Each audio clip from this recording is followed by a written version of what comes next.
Last night and this morning we celebrated First Reconciliation with our children of our parish.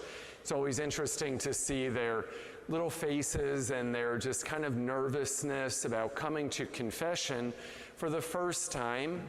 I don't know if we ever really get over that actually, because a lot of adults have similar looks on their faces too. When they come to confession, it might be more a look of panic, I think, though, for the adult than for the child. The child has a reason to look a little panicked, but really the first time that they come, I can only think that as a parent, how beautiful it must be for a parent when they see their child going to confession for the first time. And part of it is because it was 7-8 years earlier that as a parent you would have presented your child for baptism. And what happens is the child now is growing, they are maturing. And when you present a child for baptism, you are carrying them, you bring them to the baptismal font, you hold the child as the water of baptism is poured over them. But when they go to confession, the parent stays in the pew, and the child gets up and walks on their own. They take steps to go there to the priest in order to receive the gift of forgiveness, in order to be able to take responsibility and accountability, but also to be able to believe in God's mercy and in the gift of His incredible love. So it's wonderful to see that progression that happens, because the next step is the children will then receive their first Holy Communion. And so their relationship with Jesus is strengthened. So the parents gave them a start, but then as children, they have to take it on themselves to have a relationship with Christ, just as we are called to have relationships with people as human beings. We do not live in isolation, but we live in community. And Jesus is a part of that community. He is the leader of that community, of our entire lives, if we are true disciples. The candles that are around the tabernacle tonight represent each one of the children that made their first reconciliation, that went to confession for the first time. After they go to confession, they say a prayer with their parents, and then they come forward and they light a candle to say, "Lord, you are the light of my life. You are present in my life." And just as the flame dances on top of the wax, in the same way, the soul can feel free to be able to dance with God because they know of His love and of His forgiveness, and that soul can dance their way into being a disciple. Our gospel reading tonight is really a repeat of last Sunday's gospel. So I kind of thought last Sunday it was John, his version of it. This Sunday is from Mark. I thought maybe about getting up and just saying, you know what, you heard it last week, so I'm not going to say anything else about it. But I thought I didn't want to cheat you out of a homily tonight. And Mark has a few different things in his. He goes into a little bit more detail in that calling of the first apostles, that there they are at this time period. Note, it says that John the Baptist was in prison. So John decreased so Christ could increase. That was the prophecy. And now it's coming true. And so they're walking along the seashore. Now in John's gospel last week, we had a series of questions. What are you looking for? Where are you staying? Jesus just very simply in Mark's version says, "Follow me." And we have these different figures. They're actually represented here in our church very well. If you are not familiar with the windows, the ones up top are all figures and symbols of figures from the Old Testament and the New Testament, specifically apostles, and then a few of the patriarchs and Ruth, some very important figures in the scriptures. So we have the keys. That represents Peter, obviously, who was given the keys of the kingdom. He's the first window. He was the first one called. It was Simon. We have Andrew. Andrew is noted with an X because it's thought that when Andrew died, that he died on a cross He was martyred as all of the apostles were, but he was martyred on a cross that was shaped like an X. So it would have been an extremely painful. Crucifixion in and of itself is very painful, but being on an X, you're even more slanted. So the pain would go to just one side of your body, even more so than it would on a regular cross. So Peter, Andrew, James is the seashell. Well, why? Well, he was a fisherman. Also because he was walking along the seashore when he met Jesus. If you go down to the Cathedral of St. James, where the cathedra, that's why it's called a cathedral, meaning seat of the bishop is, we have shells in all the windows, because that is the patron of our diocese, as St. James being the fisherman and walking along the seashore. So we have it here, and he was the third one there that was called. And finally, John. Peter, Andrew, James, and John. John is the cup, because further along in the scriptures, it is John that says, can you accept this cup? Can you take the cup? And John is kind of concerned about that. So the idea of a cup is a beautiful symbol for John, because, can you accept the burden of discipleship? Can you accept responsibility for being a follower of Christ? And all of these four, as well as those that followed, whether it be the 8 that were called to be apostles, or the 72, the multitude that followed, or 2,000 years later, you and I sitting in this church. We are apostles. We are called to be disciples.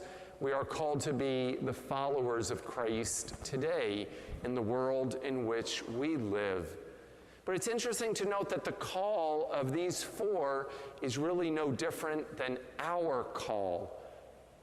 I talked about the children receiving confession, forgiveness for the first time, going to receive the sacrament of reconciliation. But it all started in baptism. It's where it started for you and I as well. And so when we hear this particular gospel, it's important to look at the call and say, just as Jesus invited the 4, he invited us. Jesus invites us into a relationship with him. Now, you may not remember when you were invited. Maybe your parents spoke for you. Just like an infant that is baptized. In our faith, we have infant baptism. Some faiths wait until later on, but we say parents are witnesses, and they are sponsors along with godparents for their children.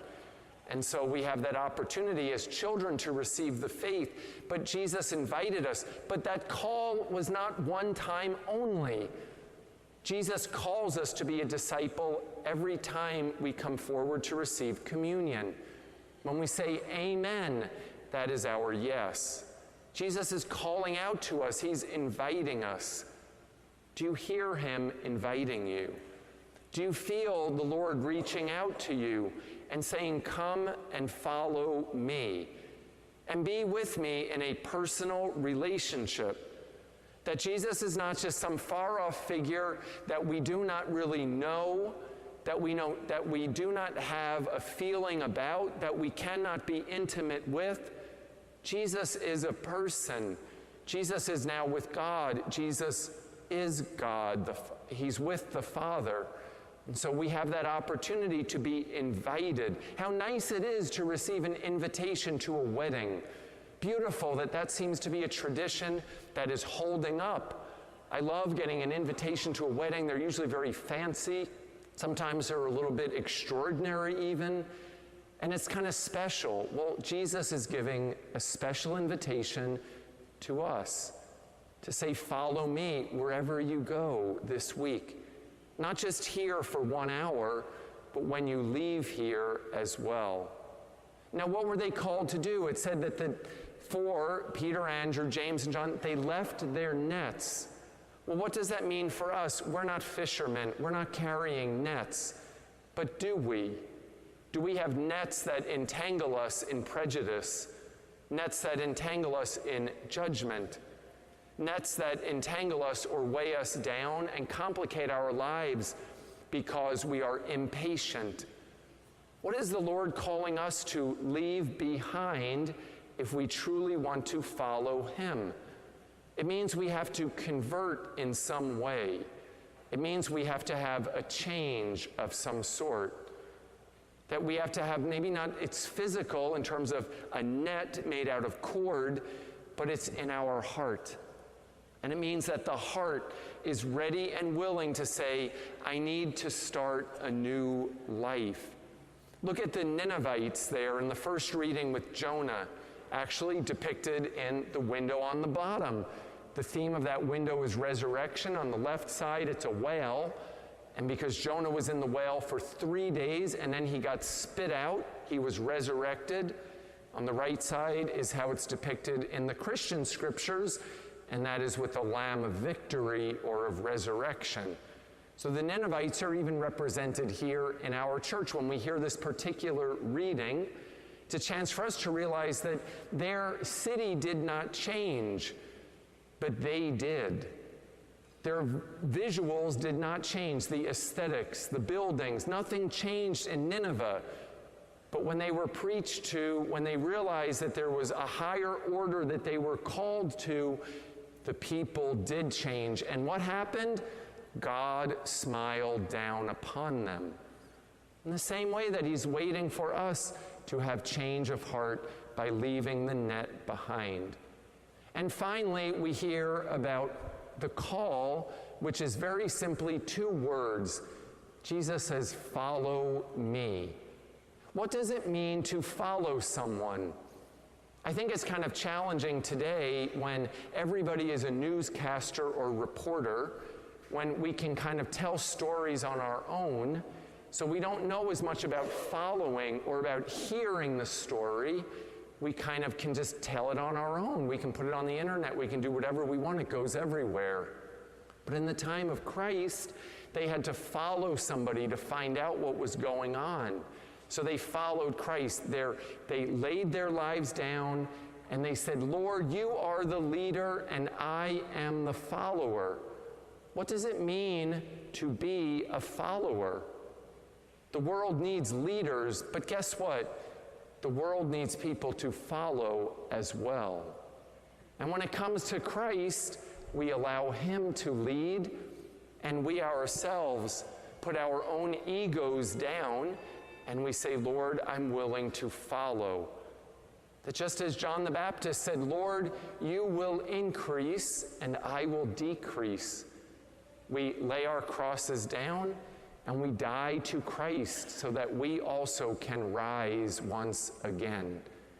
So here today in the scripture, there's a lot to chew on.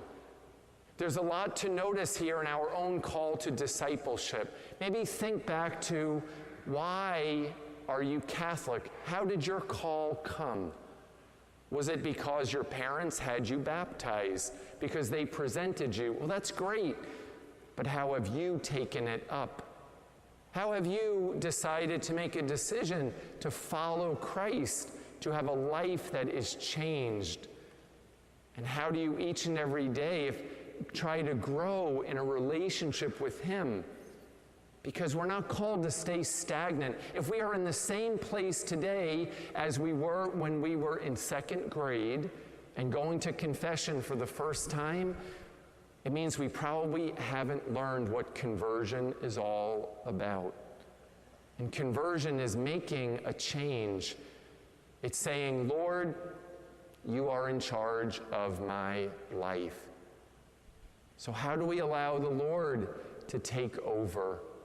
How do we hear him saying, come and follow me, extending an invitation? What net do we leave behind? And how do we say yes to following him?